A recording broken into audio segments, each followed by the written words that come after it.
Before there was a United States, there were 13 British colonies stretched along the Atlantic coast of North America. They were not originally founded as one country, or even as one coordinated project. They were separate colonies, created at different times, for different reasons, under different charters and governments. Yet by the late 18th century, these settlements had enough shared interests, grievances, and political habits to act together. Their break from the British Crown during the American Revolutionary War, from 1775 to 1783, created the foundation of the United States. To understand that transformation, we have to see the colonies not as a finished nation waiting to happen, but as a collection of communities shaped by geography, religion, trade, labor, war, and imperial control. The traditional way to group the 13 colonies is by region. In the north were the New England colonies, New Hampshire, Massachusetts Bay, Rhode Island, and Providence plantations, and Connecticut. In the center were the middle colonies, New York, New Jersey, Pennsylvania, and Delaware. In the south were Maryland, Virginia, North Carolina, South Carolina, and Georgia. These regions mattered because they developed different economies and social patterns. New England had small farms, towns, ports, shipbuilding, and trade. The middle colonies had fertile farmland, major harbors, and a more diverse population. The southern colonies developed plantation agriculture and became deeply tied to enslaved labor. The colonies were British, but they were not all the same. The first permanent English colony in this group was Virginia, established at Jamestown in 1607. Jamestown was not founded as a democratic experiment or a religious refuge. It was a business venture, backed by investors hoping for profit. Early years were brutal, marked by disease, hunger, conflict, and instability. But Virginia survived, and tobacco became its economic engine. Tobacco demanded land and labor, and that demand shaped the colony's expansion and social structure. Jamestown also became important politically, because representative institutions developed there early in colonial history. Virginia showed a pattern that would repeat across British America. Colonies were expected to benefit Britain, but settlers also developed local institutions to manage daily life far from London. Religion was one of the major forces behind colonial settlement, especially in New England, Maryland, and Pennsylvania. Many English settlers crossed the Atlantic because they wanted to practice their faith in ways they believed were difficult or impossible at home. In New England, Puritan communities tried to build societies based on their religious ideals. Rhode Island became known for a greater degree of religious dissent and tolerance. Maryland was founded in part as a haven for English Catholics, though its religious politics became complicated over time. Pennsylvania, associated with William Penn and the Quakers, promoted religious toleration and attracted settlers from different backgrounds. These colonies were not modern democracies of religious freedom, but religious concerns deeply shaped their laws, communities, and identities.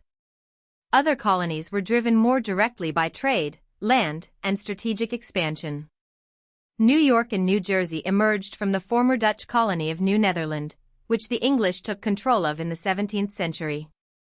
This gave the middle colonies a distinctive character, with Dutch, English, German, Swedish, and other influences mixing in port cities and farming communities. Delaware had ties to both Dutch and Swedish settlement before coming under English control.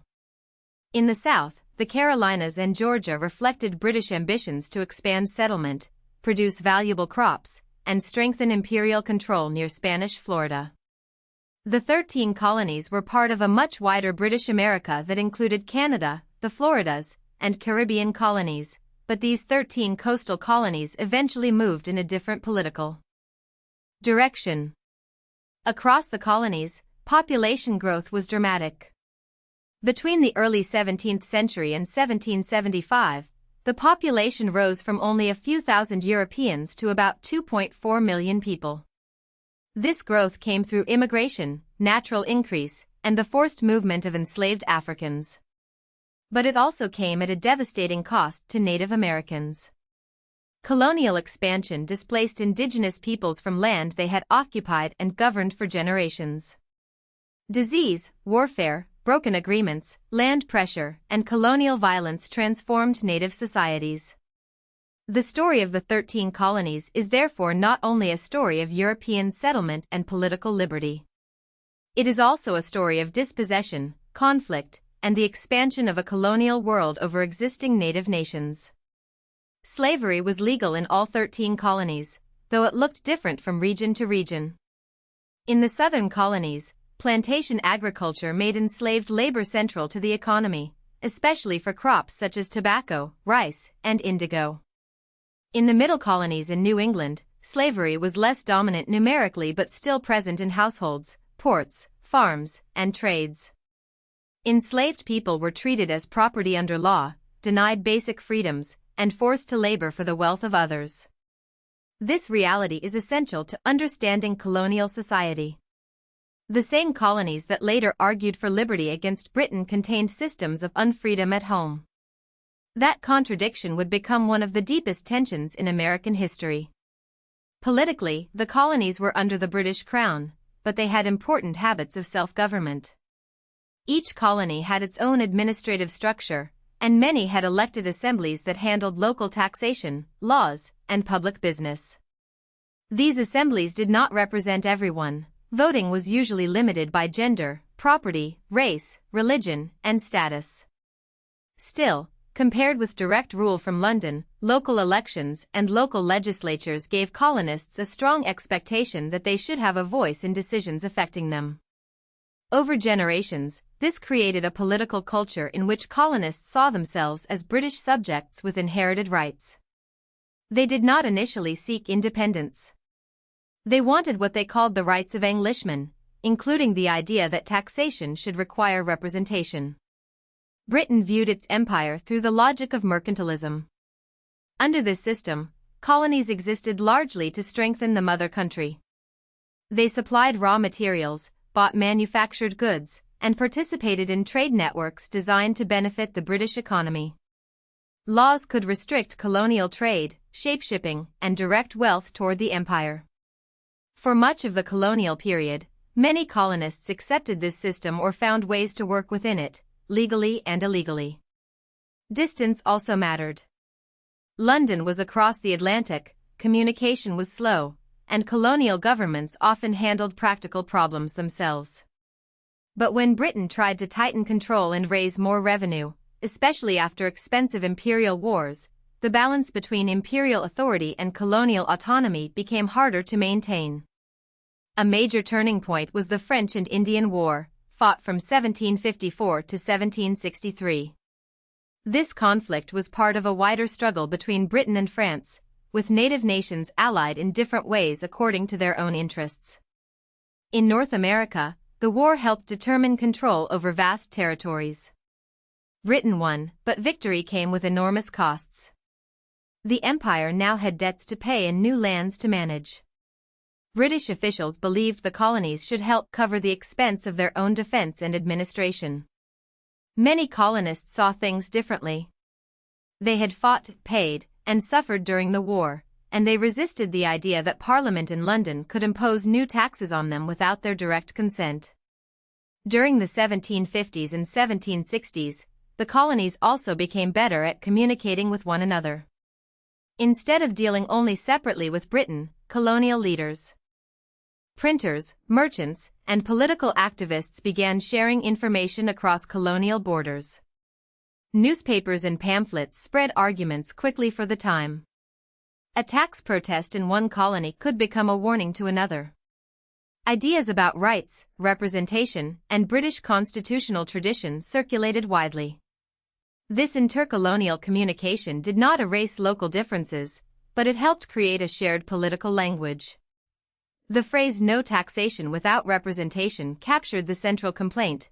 Colonists argued that if they had no elected representatives in Parliament, Parliament should not tax them directly.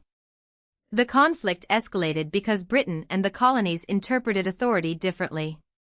British leaders insisted that Parliament had the power to legislate for the empire. Many colonists accepted the Crown and Empire in principle, but rejected what they saw as unconstitutional overreach. Taxes, enforcement measures, and demands for obedience became symbols of a larger question: who had the right to govern colonial society? Colonial resistance included petitions, boycotts, public protests, and political organizing. Over time, compromise became more difficult. What began as a dispute over imperial policy became a dispute over sovereignty itself. Were the colonies subordinate communities inside the British Empire, or did their people possess political rights that London could not override? In the 1770s, the 13 colonies moved from protest to coordinated resistance.